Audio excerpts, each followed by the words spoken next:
Hello and welcome to the Whitelist Gaming channel. My name is Dentay and in this video I will be going over who Aaron Keener is and the role he might play in the future. Just a warning, there will be main story spoilers in this video. Aaron Keener was born in Belmead, Tennessee and was 34 years old by the time the outbreak took place. Growing up, he had a privileged upbringing and never faced any real diversity. Prior to the outbreak, Aaron Keener attended a military college in South Carolina called the Citadel. After graduation, he enlisted in the military where he then served a tour of duty at Camp La Monnier in Djibouti. While there, he developed a mild reputation as a fobbit, which is an individual who spends most of his service away from the front line and serving sentry duty at a forward operating base, instead of the battlefield. Upon being discharged, he took a job as a futures trader on Wall Street. While there, he was able to combine his military experience and decision-making skills to achieve extensive success.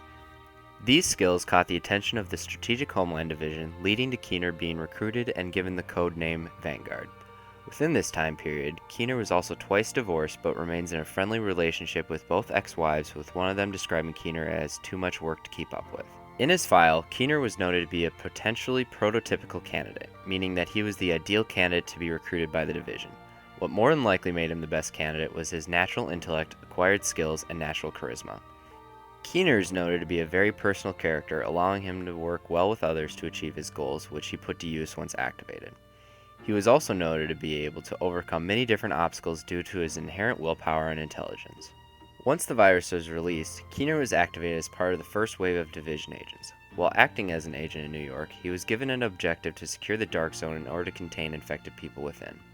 However, the JTF and Sarah soon lost control of the Dark Zone due to the growing chaos following the spread of the virus, causing them to abandon it, as well as any first wave agents still inside, which included Keener. After this event, Keener became disillusioned with the government, its plan to save the city, and his role within the division. He believed that the Dark Zone was close to being secure prior to being abandoned, and the intel he provided was correct concerning operations within the Dark Zone. He believed that he himself could have saved what became known as the Dark Zone if first wave agents were allowed to do their job the way they wanted. Instead, Keener felt betrayed by the division and the government when they abandoned the Dark Zone and was upset with how his dead fellow division agents were left behind. This was when he decided to go rogue, and in a conversation with a fellow first wave division agent, he vocalizes his plan to leave the government's flawed goals behind and to focus on what he believed to be important now: power and survival. After deciding to go rogue, Keener started to convince other agents among the First Wave to join him and his new focus. Any agents who did not choose to ally with him were killed. After forming his group, Keener meets with Lieutenant Colonel Charles Bliss, who is the commanding officer of the Last Man Battalion, and brokers a deal that benefits both of them. Keener would benefit by being able to get a base of operations, would get a place on the winning side, and use Last Man Battalion manpower. Bliss would also get the support of First Wave agents and Shade technology along with intelligence provided by these First Wave agents. Together, they had an advantage over the other factions including the JTF, and soon the Last Man Battalion began to take control of parts of the city. One notable joint operation was eliminating a JTF helicopter carrying Second Wave Division agents and the division commander in charge of them. Bliss provided a SAM to shoot down the chopper, but it was First Wave agents that actually carried out the attack. The only survivors of this attack were agents Fei Lao and the player character. Along with working with the Last Man Battalion, Keener also investigated the outbreak and soon discovered that Dr. Gordon Amherst was responsible for creating it. In a recorded conversation with a fellow First Wave agent, he wanted to use a weaponized virus as leverage. This idea goes back to what originally caused him to go rogue, the idea that only power and survival are important now.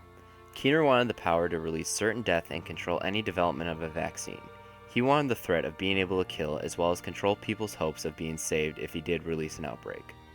His research led him to Dr. Vitaly Chernenko in the Russian consulate. Chernenko is also researching the virus, and Keener seemed to take an interest in his work, so he assigned a rogue agent to kidnap Chernenko and his research. Ultimately, Keener betrays the Last Man Battalion, kidnapping Chernenko as the JTF assaults the UN compound where the Last Man Battalion has built their base. In a final message to the player, Keener leaves an echo in the same lab Amherst created the virus. He believes that the old rules, laws, and governments are gone and that only those who are smart enough and good enough survive, further iterating his belief that only power and survival matter now. He goes on to say that he has a vision to win and that he plans to use Chernenko and the materials he stole from Amherst's lab to fulfill that vision. From now on, he says he wants to write his own rules. It is interesting to note that Keener seems to have the ability to work well with others and recruit them to be his followers, but at the end of the day is only concerned with his own personal search for power. He also seems to have some respect for the player and offers to work with him or her if they disregard their duty. He goes on to say that their conscience is f***ing them in an attempt by Keener to convince them to join, which further illustrates Keener's own beliefs. Personally, I believe we will be seeing more of Keener as he seems to believe he is setting up a new world order where he is in charge, which directly conflicts with the goals of the JTF and the Division. Thank you for watching this video, and let us know if you have any requests as to who or what you want us to go over next.